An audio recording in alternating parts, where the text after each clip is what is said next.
All right, let's dive into something that's thousands of years old, but feels more relevant today than ever. We're talking about a path to mental peace laid out by the Buddha. Think of it as a timeless toolkit for dealing with, well, all the pressures of modern life. We're going to break down how it all works. Does this sound familiar? You know, that constant feeling of being on edge, just mentally drained, or totally swamped by everything life is throwing at you.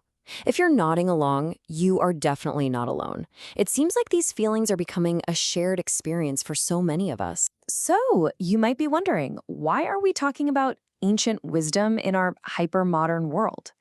Well, it's because the unique challenges we're all facing right now are creating a real hunger for these kinds of timeless solutions. I mean, let's be real, we are living through a time of skyrocketing stress, massive burnout, and for a lot of people, a deep, gnawing loneliness. And because of that, people are actively looking for better ways to care for their mental health, something that's more than just a quick fix, something that actually gets to the root of the problem.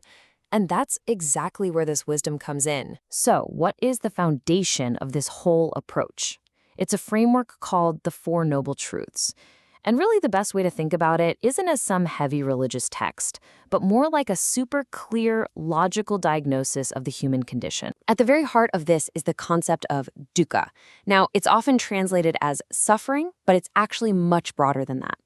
Think of it more like that low-grade background hum of dissatisfaction or stress that's just part of being human.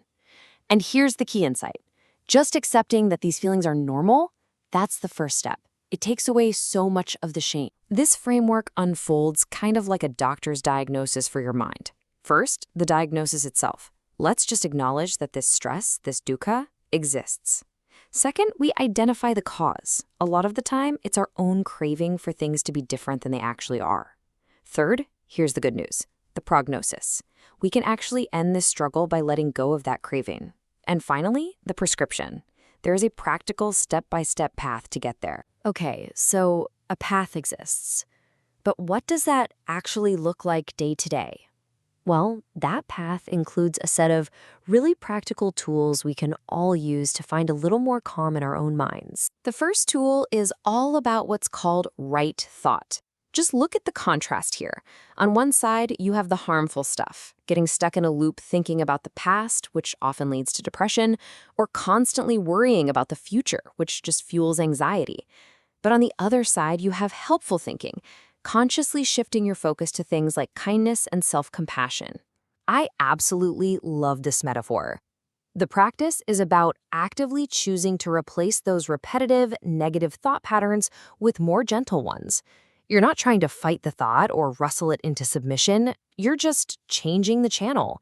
It makes this incredibly powerful practice feel so simple and accessible, doesn't it? This leads us right to our second tool, right mindfulness. This is the practice of just being truly present.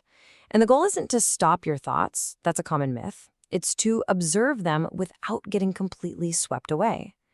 This quote just captures it perfectly.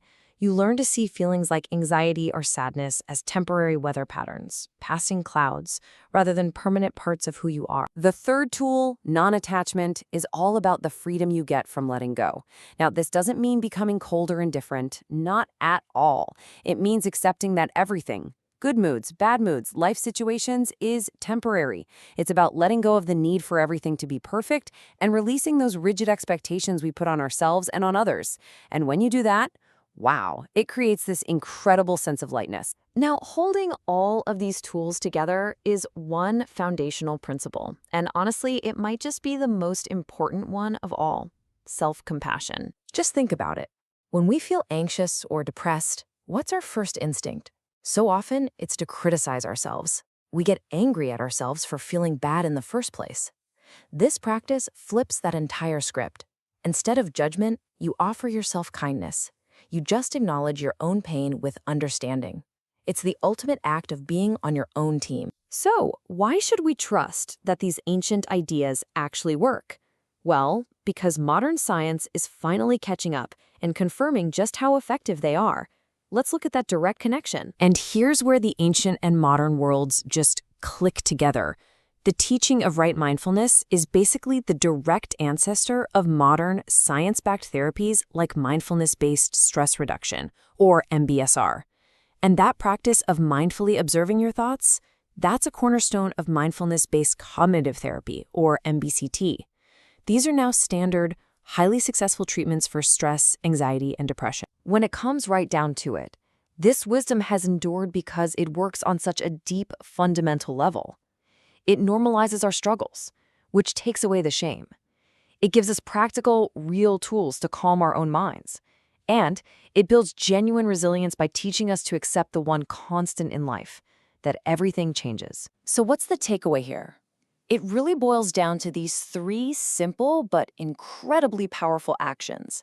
Number one, be gentle with yourself. That's practicing self-compassion. Number two, live in the moment. That's practicing mindfulness. And number three, let go of rigid expectations. That's practicing non-attachment. And that brings us to the end. I'll just leave you with this question to think about. If you imagine your worries as passing clouds, what is just one cloud that you can choose to just observe and let go of today? Thanks for joining me.